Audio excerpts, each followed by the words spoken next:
particularly in the last 3 years during the Biden administration. I think the Department of Justice has been profoundly politicized under Attorney General Merrick Garland. And I think the FBI has as well. And unfortunately, I think you've been unwilling to stand up to senior career officials in the FBI who's allowed the FBI to be politicized. I'll tell you, I regularly speak with FBI agents across the country who are unhappy about the integrity of the institution being weakened because DOJ is being treated as a political weapon. I want to talk in particular about the investigation into multiple allegations of corruption concerning Hunter Biden and Joe Biden. Because the Department of Justice has, I think, from the outset, tried at every step to stop investigation into corruption from Joe Biden. As you're aware, a WhatsApp text message was sent to Henry Zhao, a senior Chinese communist, from Hunter Biden that reads as follows: I'm sitting here with my father, and we would like to understand why the commitment made has not been fulfilled. Tell the director that I would like to resolve this now before it gets out of hand. And now means tonight. And Z, if I get a call or text from anyone involved in this other than you, Zhang, or the chairman, I will make certain that between the man sitting next to me and every person he knows, and my ability to hold a grudge, that you will regret not following my direction. I am sitting here waiting for the call with my father. Now, Democrats and those in the media trying to defend the White House repeatedly say there is no direct evidence of Joe Biden's involvement in his son's corruption. Well, this is a text that is direct evidence that is stating that it is his father that is going to retaliate. Now, an IRS whistleblower, Gary Shapley, testified before the House of Representatives that the natural step he wanted to follow was to determine whether Joe Biden was in fact sitting next to his father when this threat was made to extort millions of dollars from a Chinese communist. And what the IRS whistleblower testified is that when he tried to find out whether Joe Biden was sitting next to Hunter, that the DOJ blocked getting the GPS data on Joe Biden's phone. Did the FBI try to ascertain where Hunter Biden was and where Joe Biden was when this text was sent? Well, I think the questions you're asking go to the ongoing investigation being led by Special Counsel Weiss, and so I'm not going to be able to discuss what is or isn't in scope. So look, there's been testimony under oath from the IRS whistleblower that you did not seek the GPS data. And you're right, David Weiss, the special prosecutor, is in charge of it. And it is David Weiss and his underlings who, according to the IRS whistleblowers, have alleged that they're the ones trying to stop the investigation. They allowed the statute of limitations to run on many of the most serious violations. Not only that, IRS whistleblower Shapley testified that on September 3rd, Assistant U.S. Attorney Leslie Wolf explicitly told investigators that despite having probable cause to search, quote, there is no way a search warrant would be approved when the evidence in question was located inside of Vice President Biden's guest house. Wolf stated that, quote, the optics prevented such a search. Is the FBI, do they make a routine practice of allowing partisan political optics to prevent investigating serious evidence of corruption? My instructions to our people on this and on every other investigation are that we are to follow the facts wherever they lead, no matter who likes it, no matter what political influence there may be out there. Then why did you get the GPS data on where Hunter Biden and Joe Biden were? Again, Senator, with respect, I can't discuss an ongoing investigation. And Director Wray, you and I have gone round and round on this because I understand anytime you're asked about this, the answer is it's an ongoing investigation. Of course, the investigation isn't ongoing. You're not doing the work. You got whistleblowers pointing out that you're not doing the work, and you are hiding behind the skirts of the Attorney General. Look, the whistleblower also testified that the Attorney General, when he came before Congress, go to the next chart, came before Congress, lied under oath to this committee. The Attorney General testified to this committee in response to my questioning. I have pledged not to interfere with the Hunter Biden investigation, and I have carried through on that pledge. The IRS whistleblowers have alleged the Attorney General lied under oath, a felony. Was the Attorney General telling the truth when he said this? Do we have the chart? We don't have the chart. Was the Attorney General telling the truth when he said, I have pledged not to interfere with the Hunter Biden investigation, and I have carried through on my pledge? Again, I can't speak to the Attorney General's testimony. I can only tell you what my instructions have been to our people, and I Has there expect those been to be political followed. interference in the investigation into Hunter Biden and Joe Biden? Not that I have experienced. Were the investigators allowed to investigate whether Joe Biden was complicit in the corruption? Again, there is an ongoing investigation. I'm asking you about corruption from DOJ. Were they allowed to investigate Joe Biden, or is the whistleblower telling the truth that DOJ said Joe Biden's off limits, no questions about the big guy? And as to what is in scope or not in scope of the ongoing investigation, I would refer you to Special Counsel Weiss. That is not me hiding behind anything, Senator. That is a longstanding policy that has been in place Director through Wray, multiple administrations, you have a going back years and years and years. You have a responsibility to the FBI, not to allow it to be a partisan tool and a partisan weapon. The testimony, and by the way, the FBI has done nothing. And I have not, and I will not. Have you opened an investigation into whether the Attorney General lied under oath to Congress and whether the Attorney General obstructed justice? I'm not going to go down that road here. I know you're not. That's the point. Nobody thinks you've opened an investigation because you're not willing to. And the amazing thing is, Director Wray, I've known you 30 years. You're not a partisan Democrat. You're simply sitting blithely by while career partisans in your agency allow it to be weaponized. And you are damaging the FBI, and you are damaging the Department of Justice. Let me ask you also, the whistleblower testified that investigators wanted to execute a search warrant on a storage unit used by Hunter Biden, and instead they tipped off Hunter Biden's lawyer before the search warrant was carried out. Is it typical FBI practice to tip off the subject of a search warrant before the search warrant so they can remove any evidence that's incriminating? What is typical is that when you're dealing with an individual who has a protective detail, it is typical for agents to be in contact with the subject's protective detail. Does the protective detail guard the storage unit? Again, I can't speak to the storage unit specifically. What I can tell you is that when it comes to... Why would the FBI tip off the subject of a search warrant about the storage unit that was going to be searched beforehand? Does that not undermine the very essence of an investigation that DOJ is purporting to undertake? Again, I'm not going to be able to discuss specific investigative steps that we're taking. But who is? If you're not, nobody answers these questions, and it's why people are furious with the cover-up, because you don't believe the FBI is accountable to Congress or to the American people. Your time is up. Director Wray has requested a 5-minute recess. 5 minutes. Let me just, Senator, if I might just quickly respond and then go to the break. Thank you. I understand why this is frustrating. I do.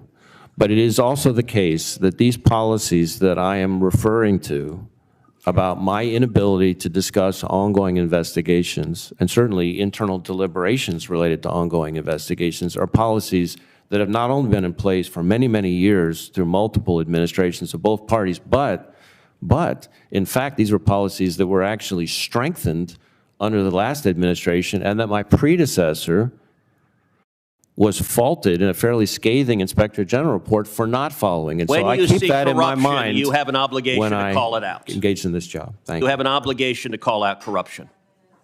Senator Hawley. Thank you, Mr. Chairman. Director Wray, thank you for being here. I noticed with interest in your written testimony that you said, and I'm quoting you now, the FBI uses all tools available at its disposal to combat domestic terrorism, which now apparently includes the crime of being Catholic. Let's talk a little bit about the FBI's egregious targeting of Catholic Americans. You have repeatedly been asked about the memo generated by the Richmond field office, we now know in collaboration with multiple other field offices, about recruiting sources in Catholic churches. You have repeatedly said that no human sources were approached. This is you on July the 12th in the House. You were asked directly by Jim Jordan, do you think that priests ought to be approached to give information on parishioners?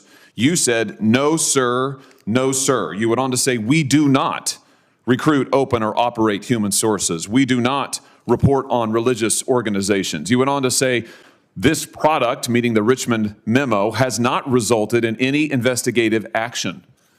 But now we know that, in fact, FBI agents did approach a priest and a choir director to ask them to inform on parishioners. So were you lied to when you gave this testimony, or were you lying to Congress? Neither.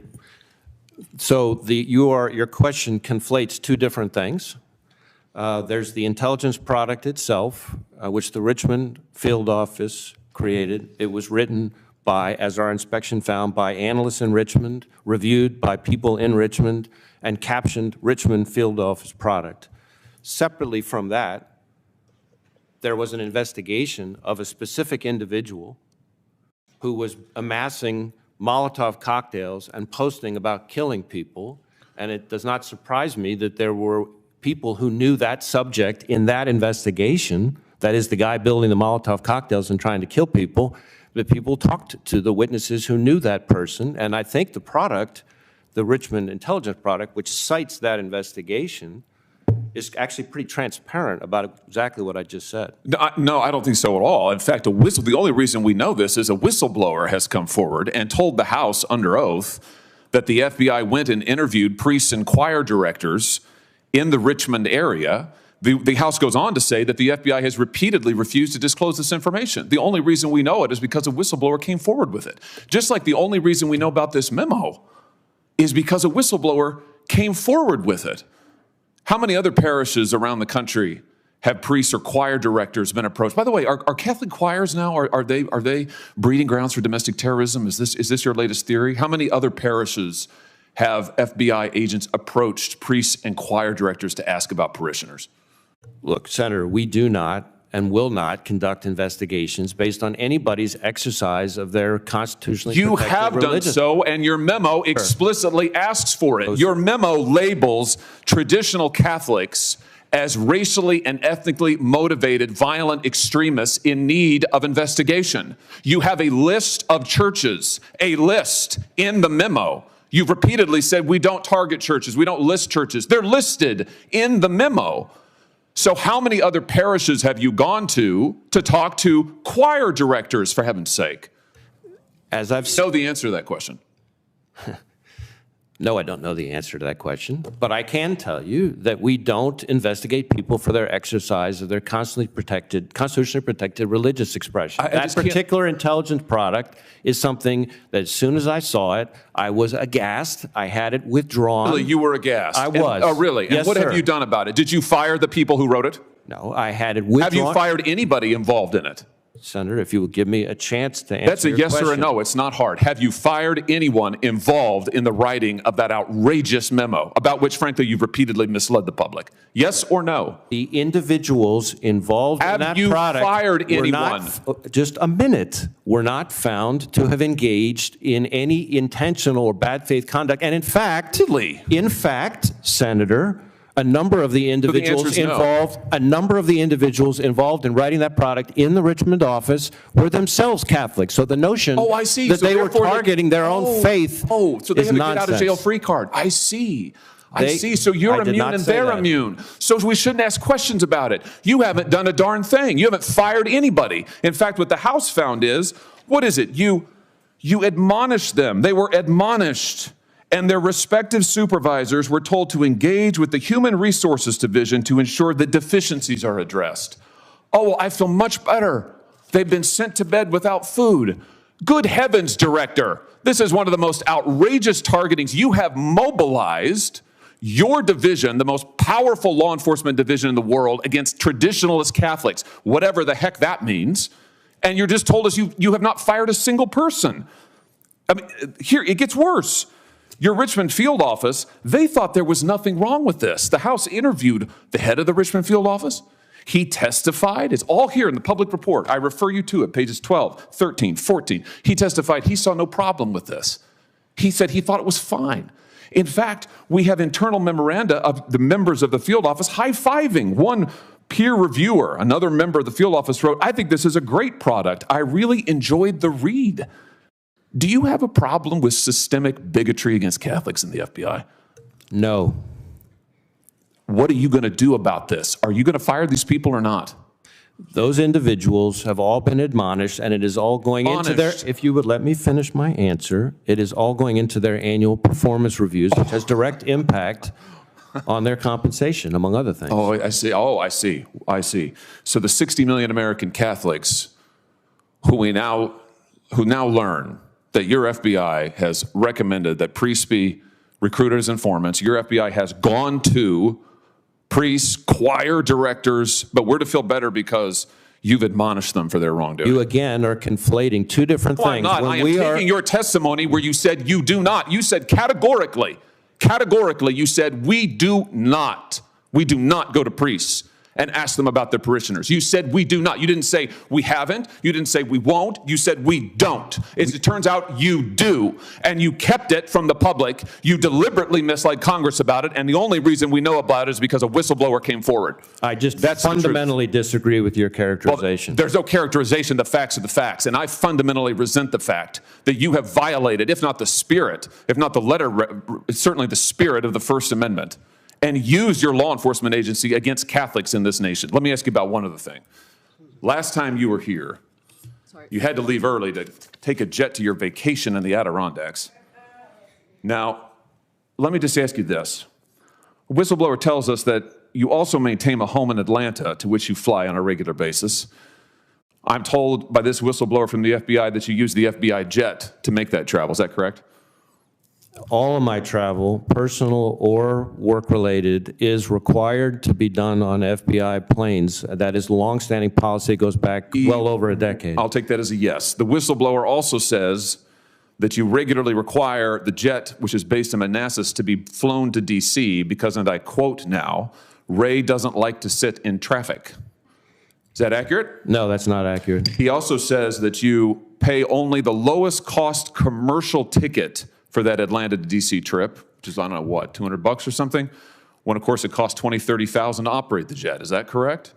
The reimbursement that I provide is reimbursement that is set by OMB policy, and I follow that policy, which goes back over a decade, and I think has been chronicled in a GSA report from back in like 2013. You provide all the issues. records to this committee of your travel and relevant use I'll of the provide FBI whatever jet. information is appropriate, absolutely. Well, appropriate. I mean, everything that we asked for. We will follow up with you about providing information. Thank you, Mr. Chair. Mr. Director, it seems to me that some people should not have power. I don't care how smart they are. I don't care how experienced they are. They just don't have enough maturity or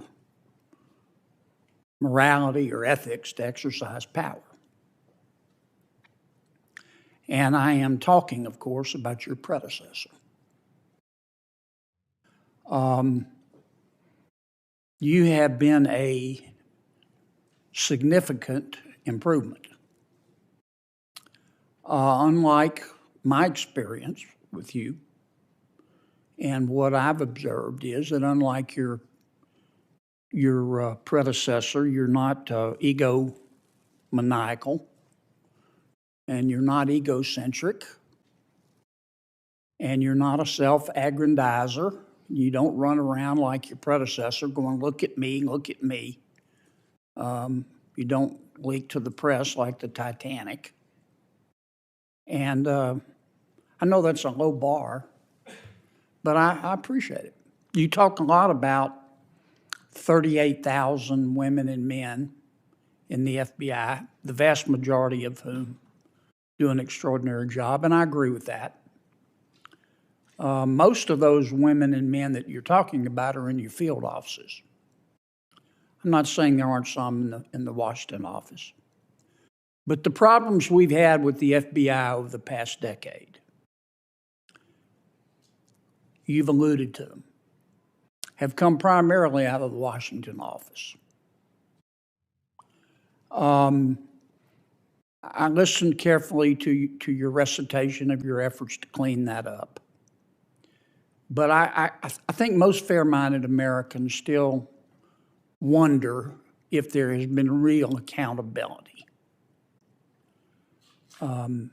in all cases. And that's the spirit in which I'm going to ask you these questions.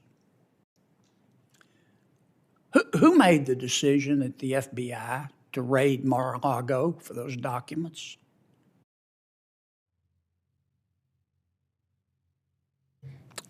Well, I'm not sure there's a specific person that made the decision. It was the investigative team that was on that investigation, working with the prosecutors on the case. Why didn't you just do a consent to search and avoid all the drama? Well, You, but whoever made the decision. yeah. Well, let me try it this way, because obviously we are talking now about not just an ongoing investigation, that's not just an ongoing investigation that's being led by a special counsel, but an ongoing investigation being led by a special counsel that's in front of a court with likely very strong views about what it is I can say publicly, which gets at some of your gracious comments about public commentary about cases. But I think if you, in that particular instance, if you look at the affidavit in support of the search warrant, and more importantly, the pleadings that were filed by the prosecutors in the case, they lay out in a very detailed way all the efforts that were made to ensure compliance short of proceeding to a search, as well as now has been charged, actual obstruction of justice. And so, in my experience, again, speaking more generally now, both as a line prosecutor and now as FBI director, when it comes to obtaining classified information, retrieving it, we typically pursue the least intrusive means possible, but if those don't work, and certainly if there's obstruction of justice, which in this case as found by a probable cause standard by the judge, then it's pretty typical to resort to a search warrant.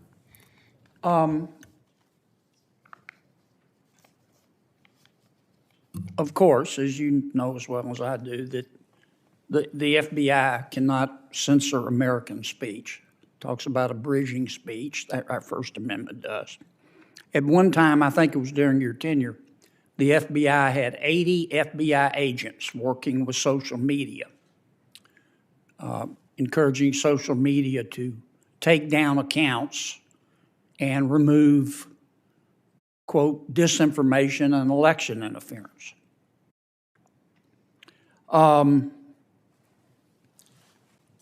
A district court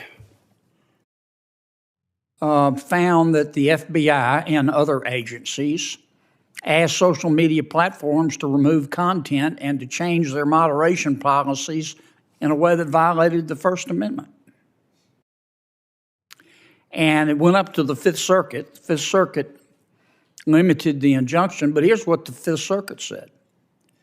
The FBI, quote, likely coerced the platforms into moderating content and encouraged them to do so by effecting changes in their moderation policies, end quote, in violation of the First Amendment. The FBI agreed with the plaintiffs that, quote, I'm quoting the Fifth Circuit, federal agents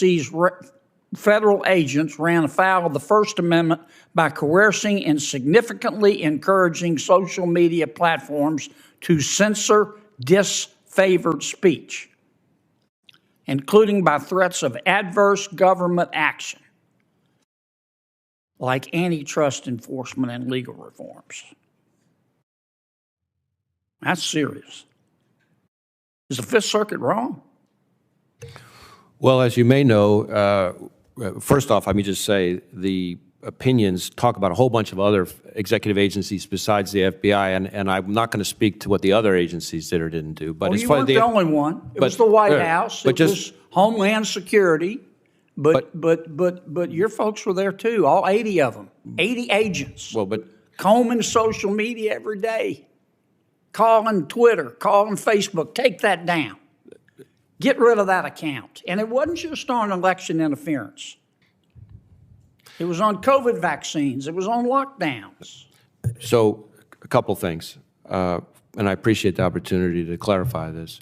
So first, on things like COVID vaccines and stuff like that, the FBI had no role in telling anybody to take anything down. In fact, as you may know, the FBI was the only agency back at that time, and the only agency in the entire intelligence community to reach the conclusion to moderate confidence that the origins of the pandemic were most likely a lab leak in China. We were the only agency, so we most certainly were not encouraging anybody to communicate differently on that. Second, even on the topics we did communicate with social media companies about, from everything I've seen, we in fact did not instruct anybody to take that information down.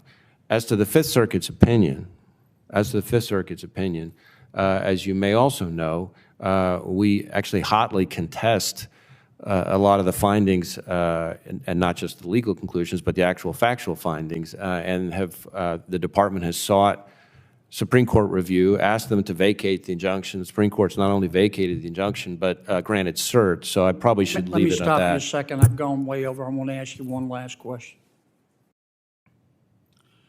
We had a controversy during the election about Mr. Hunter Biden's laptop. And at that time, you had 80 agents interfacing with social media, doing whatever they were doing. The FBI had the Hunter Biden laptop, got it on December 9th, 2019. The New York Post story, which a lot of the social media companies at the suggestion of government took down, the story came out on 10/14/2020.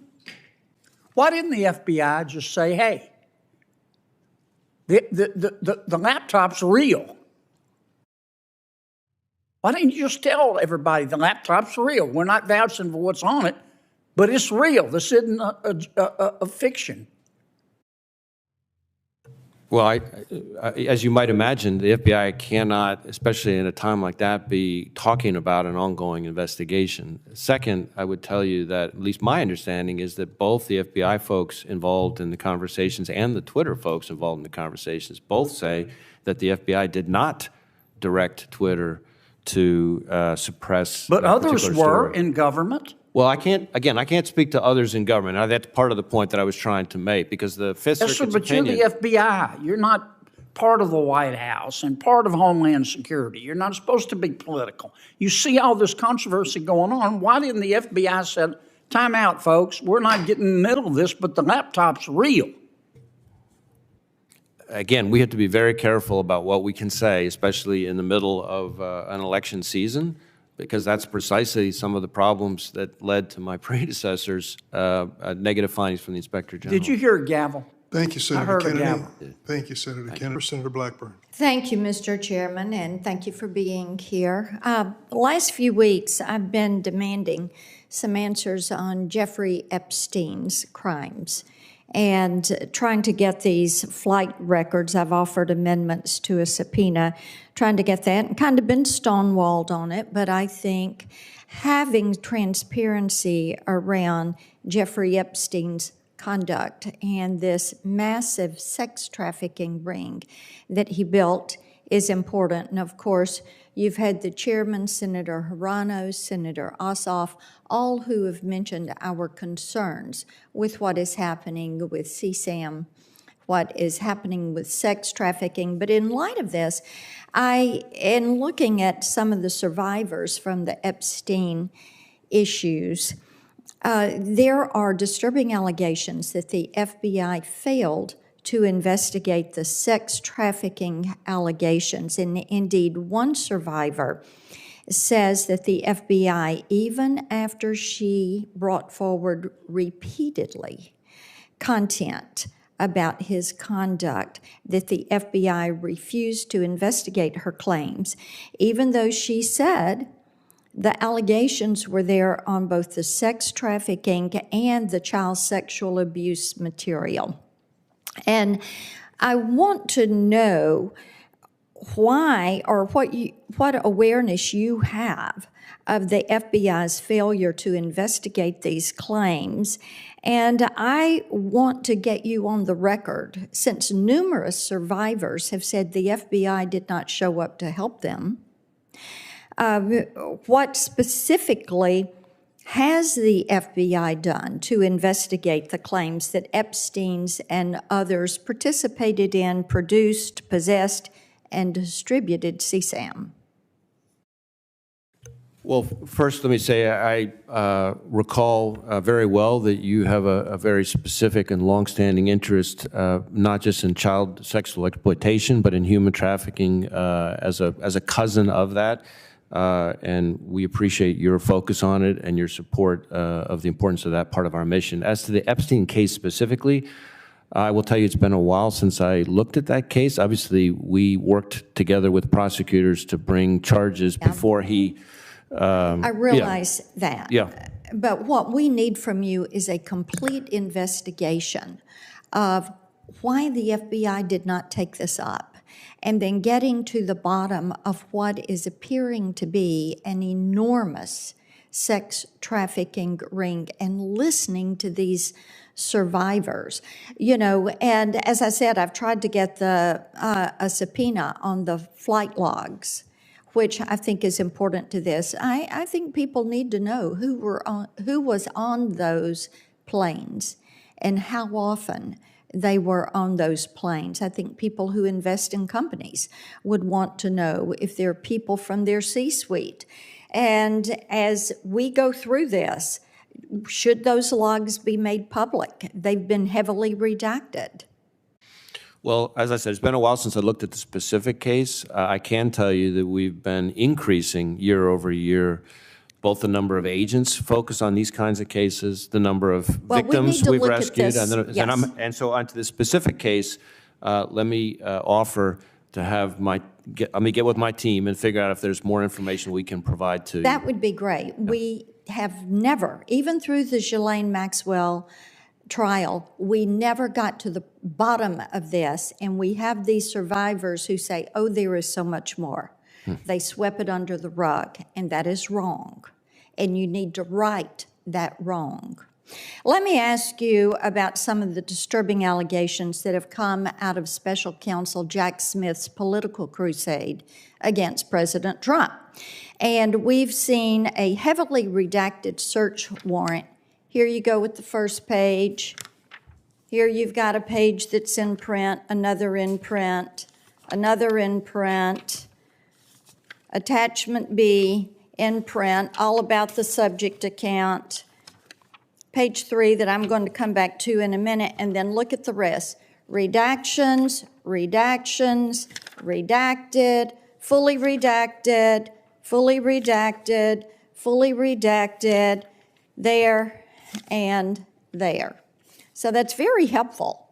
When things are so heavily redacted, you can't get to the information. Now, Tennesseans are very concerned about two tiers of justice and weaponizing of the government. But what we see from this search warrant, and here it is on page, let me go to page 2 first. That gives you what they're getting from the subject account, which is Trump's account. You're going to see that on page 1 and page 2, and the information that is there. They're wanting to get at his Twitter account everybody that had access to it and all the information.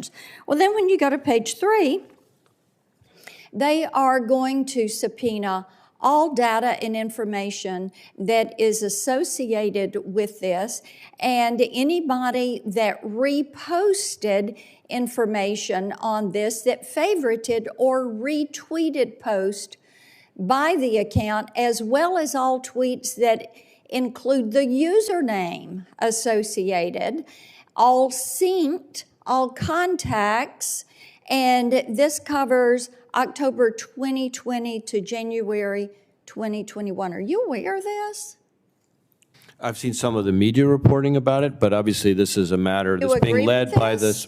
Well, again, this is an ongoing investigation being led by a special counsel, and there are all kinds of court restrictions that apply. Somebody approved a search warrant for everybody that was retweeting or reposting from the Ayatollah's account.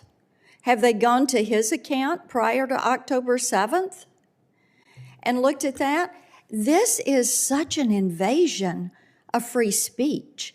And as we talk with you about social media and what is going on with social media, we're concerned about this. You know, if I liked a tweet from President Trump, if anybody on this side of the dais retweeted a tweet from President Trump, according to this, Jack Smith could go pull everything affiliated with our Twitter account. If anything that came from that real Donald Trump showed up in our feed, do you think that this is an infringement of my free speech?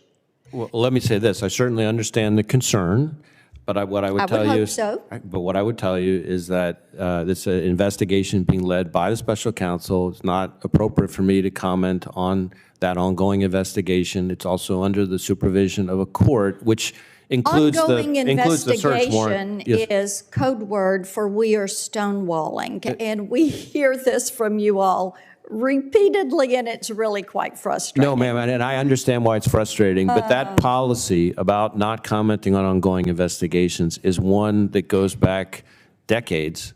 Republican and Democratic administrations. It's Yeah. not something These that's just invented. investigations are not coming to completion. Thank you, Mr.